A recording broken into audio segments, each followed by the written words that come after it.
Everyone, I'm Pingyuan Zhang from Department of Plant Biology. I'm working with Dr. Murphy and Dr. Clarke on learning the best management practice to control dry spot. It's my great honor today to give this post presentation at the 30th Sprockers Turfgrass Symposium. I'm going to talk about the influence of fungicide programming at bentgrass susceptibility and dry spot control. Before I head into the details about this project, I would like to share with you some dry spot background information. Dry spot caused by Clarke species is a perennial pest of most warm and cool season turf grasses. This disease is especially severe at the northeastern regions of USA, where the warm and humid weather is typical during spring, summer, and fall times.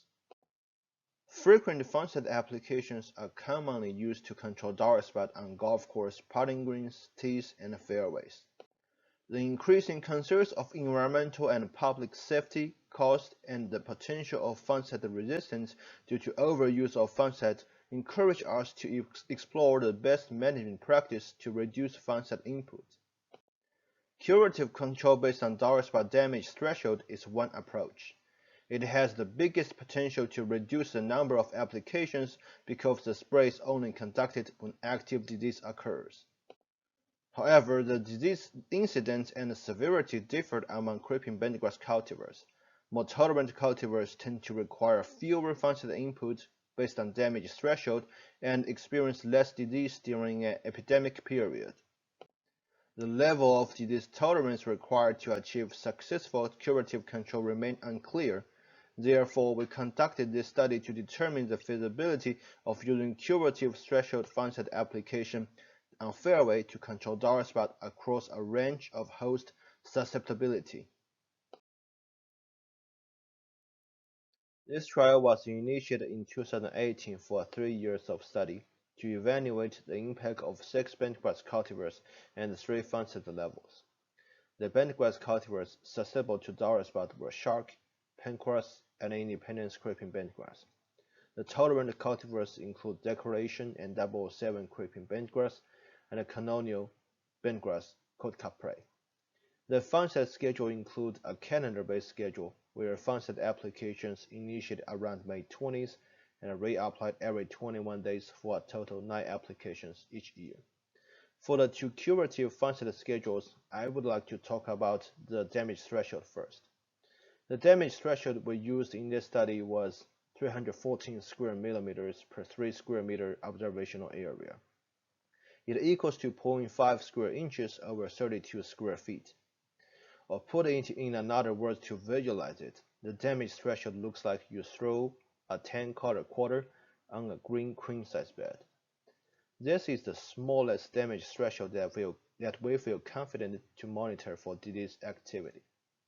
When the disease damaged area reached or exceeded this threshold, we applied fungicide either within 24 hours or wait until the next spray day.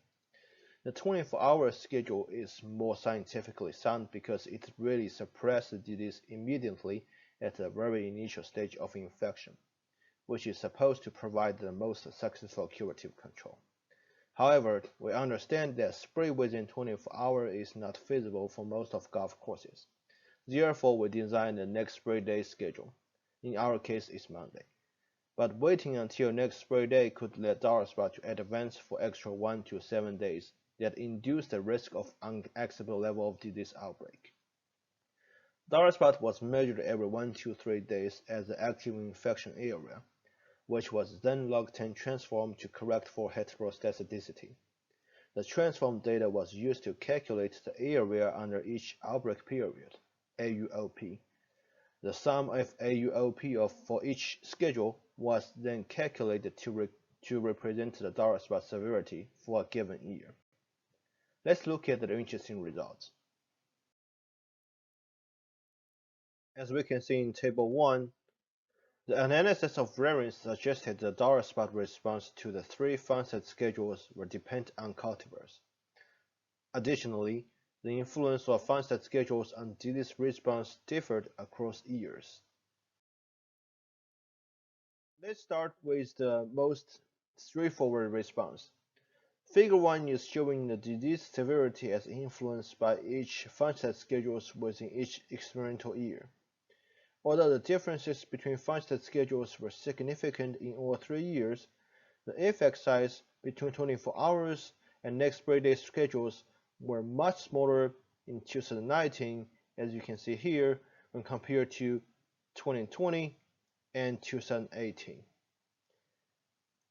You may also record how severe the dark spot disease was in 2020 compared to 2019.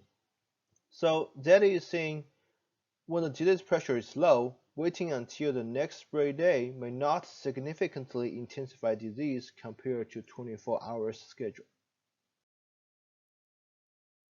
Let's look at the most interesting part of the results, that is the cultivar and the fungicide schedule interactions. I would like to first talk about the disease response for the 3 fungicide schedules under the same cultivar. So we are comparing the differences of each group of 3 bars, and the statistical differences were indicated by the capitalized red letters. The first thing you will notice is that the calendar schedule always provides the best control of dark spot across all cultivars. Then, if we focus on the left 2 cultivars, Decoration and 007, which are dark spot tolerant cultivars, there were no differences between 24-hour and the next spray day threshold-based schedules. However, Clarke and other susceptible cultivars, Shock, Pencross, and Independence, experienced more severe disease when managed under the next spray day schedule compared to the 24-hour threshold-based schedule. Then let's look at how disease response of cultivar differed within each fungicide schedule. That is seen we are focusing on the bars in the same color. The different small black letters indicate different level of disease response. In general, there were almost no differences between cultivars under the calendar-based or 24-hour threshold-based schedules, except for the most tolerant cultivar Decoration had less disease than Pencross under calendar-based schedule and Independence under both schedules. Interestingly, the separation of disease severity was more significant under the next spray day threshold-based schedule, where more susceptible cultivars had more severe disease compared to the tolerant cultivars. In addition to the disease response, the number of applications is another interesting result I want to show you. The number of fungicide sprays for each cultivar and damage threshold schedules combinations were grouped in different colors for each year, shown in Figure 3. The number of sprays were in blue for 2018, green for 2019, and yellow for 2020. The number of sprays differed between years. Now compared to an annually 9 applications according to the calendar-based schedule, both threshold schedules reduced the number of sprays. More interestingly, applications were further reduced on tolerant cultivars. If we look at the Decoration, there were only 2 applications conducted under threshold-based schedules during 2018 and 2019. If we look at Independence, there were 5 to 7 applications depends on year, but a friendly reminder that is still a reduction compared to 9 applications based on the calendar schedules. Based on all the results we talked about, we come up with 3 conclusions. First, threshold-based scheduling reduced the number of applications compared to calendar-based scheduling, especially on more tolerant cultivars. Second, threshold-based scheduling that result in a delay between the observation of a damage threshold and the actual application of fungicide will be more successful on cultivars that are less susceptible to dark spot. Third, we do have the plan to evaluate the economic differences in fungicide input related to dark spot susceptibility across bentgrass cultivars. Thank you for your time and listening. Hope you enjoyed this poster presentation. Thank you.